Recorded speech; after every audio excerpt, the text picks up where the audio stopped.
Hey there, it is Phoenix Amore. So, I know I blogged something the other day that had a lot of people like, that's some deep stuff. Yes, it is. Like, I need to make sure people understand, again, the difference between saying identical and like. In the Bible, you see like a lot, right? Just like that verse I used with the rain, he will come to us like rain. What you have to understand is when you're reading the Bible and it talks about heavens like the earth, what happens on the earth also happens in the heavens, vice versa, however you want to say that. Understand one thing. The same way that you look at animals here, right? Dominion over the animals is the same way God looks at people. So you have to understand very clearly, God looking down like they doing some crazy stuff. The same way you look at animals like they acting dumb. Like some animals, you know, you're like, that's a dumb animal. And all animals know how to do is eat, sleep, and have sex. Trust me, you got some people just like that. So God, at the end of the day, is looking at them like they doing that same stuff over and over again. So when you talk about like rain, and this is where I explain to people, water is needed for life. Water is needed to grow plants, food, however you want to say it. Water also basically makes up most of your body. So you need water to survive. So saying God, he'll come to us like rain, in heaven you need God to survive. You need God to survive here too. That's why he said, I'm like the rain. And that's what that means. So when you hard-headed, right? So now you have this grass, it's not wet anymore. So that's like saying God is gone. They doing the same stuff. Guess who? Beast came in with the fire. Now you got all kind of fires breaking out. People are like, what happened?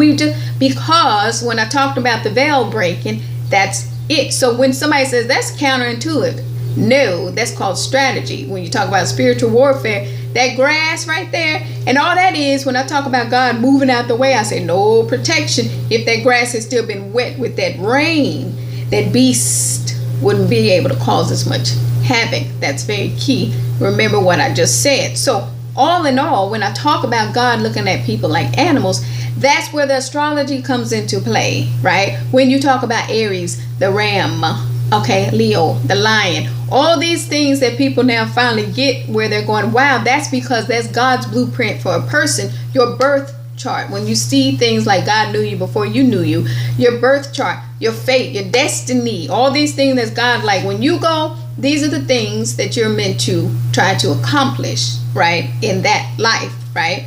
That's real. So when I talk about people trying to fake, that's the whole thing where I'm looking at folks like, just be you. That's where the whole thing with astrology, how everything comes together. That's your birth chart. That's how God made you. Now, if you embrace the more negative attributes to those animalistic sides, right? And that's the thing that people need to understand. If God is looking at us like animals, like we look at animals, a rabid dog understands something.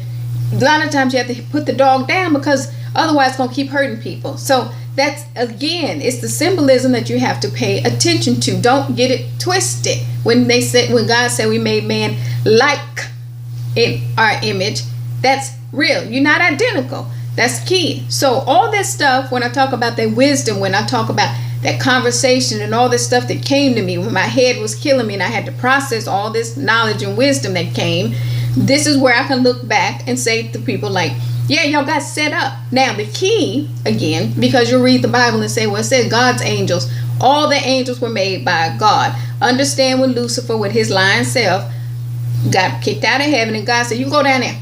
You go down there to earth. This is your dominion. Fine, go down there. He took some angels with him. So the winds and all that you see when that beast is coming in, that's not God's angels all the time. And that's what people have to understand. That's why people get confused when they say, well, why would God cause so much destruction? That's not God. That's usually man, or that's Lucifer. So when I'm saying that to you, that's being real. So now the beast came in, and then you have this other Lucifer angel, winds blowing. That's why sometimes you see the firefighters like, what the hell going? Can we get some rain? Can we get some God? God like, I already came, and you're still doing the same stuff. That's that veil breaker. And I'm like, okay, you're going to see some stuff that's going to be crazy. All this 80 lightning strikes in one night and all that kind of stuff. The veil broke. There's no protection. That's what I was saying to you folks before. So the more that people are embracing that negative animal attribute, just like you would a rabid dog, you wouldn't keep trying to save the dang on dog. You'd be like, you're going to have to just go down. That's the same way God gets. I can't protect you. So that even the owner of that dog would have to step back and say, I can't do nothing for you. You're rabid. So when I talk about somebody becoming demonic, all these things that I put out there for people to try to grasp as opposed to try to manipulate, that was the wisdom. You guys take care.